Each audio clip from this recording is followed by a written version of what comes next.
Hello guys, இப்போ பார்த்தீங்கன்னா இங்கே மணப்பாறை வந்திருக்கோம். இதுக்கு நியர்பை வந்து பொன்னர் சங்கர் மலை இருக்குன்னு சொல்லியிருக்காங்க. போய் நம்ம இப்போ பார்க்க போகிறோம். நம்ம மணப்பாறையிலேருந்து பொன்னர் சங்கர் மலையை பார்க்க போகிறப்ப அந்த ரூட்டில் பார்த்தீங்கன்னா நமக்கு டிஎன்பிஎல் பேப்பர் மில், மிகப்பெரிய ஒரு பேப்பர் மில் அது இருந்துச்சு. அதுக்கப்புறம் அதில் போன ரூட்டில் சூப்பராக இருந்துச்சு. அதில் உள்ள வியூஸ், நேச்சர் எல்லாமே அது எல்லாத்தையுமே ரசிச்சுட்டே போனோம். நீங்களும் அதை ரசிங்க.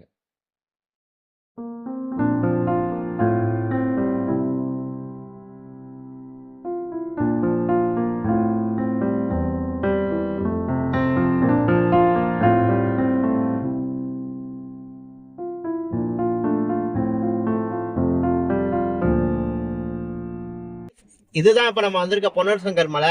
பாருங்க. இதுதான் வந்து நம்ம கலைஞர் எழுதின புராண கதையை வச்சு மையப்படுத்தி எழுதின ஒரு கதையோட மலையும் கூட. இப்ப பாத்தீங்கன்னா நம்ம பொன்னர் சங்கர் கோயிலை பார்க்க வந்தோம். வர வழியில பாத்தீங்கன்னா இந்த பெரிய கண்டியம்மன் திருக்கோயிலை வந்து பார்த்துட்டு அதுக்கப்புறம் தான் நம்ம பொன்னர் சங்கர் கோயிலுக்கு போகணும்னு சொன்னாங்க. இப்ப வந்து நம்ம பெரிய கண்டியம்மன் திருக்கோயிலை வந்து பார்க்க வந்திருக்கோம். இதை முடிச்சுட்டு அதுக்கப்புறம் நம்ம பொன்னர் சங்கர் கோயிலை பார்க்க போறோம்.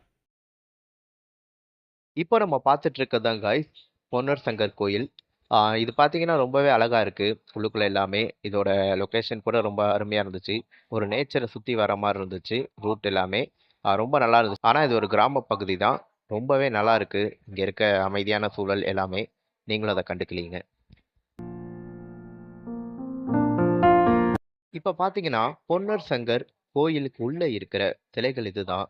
இதுதான் அவங்க தெய்வமா வணங்குறாங்க. நாங்களும் இதை வணங்கிட்டு வந்தோம்.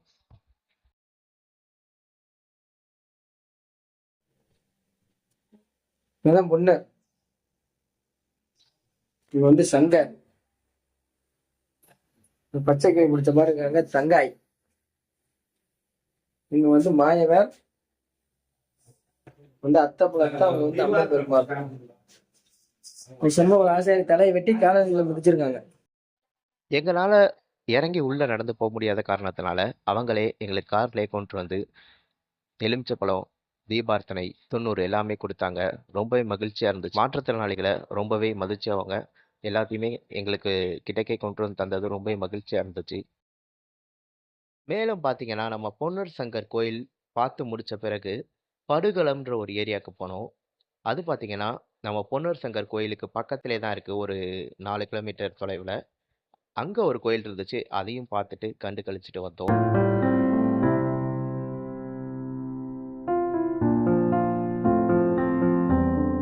மறக்காம நம்ம சேனலை லைக் பண்ணுங்க, ஷேர் பண்ணுங்க, சப்ஸ்கிரைப் பண்ணுங்க.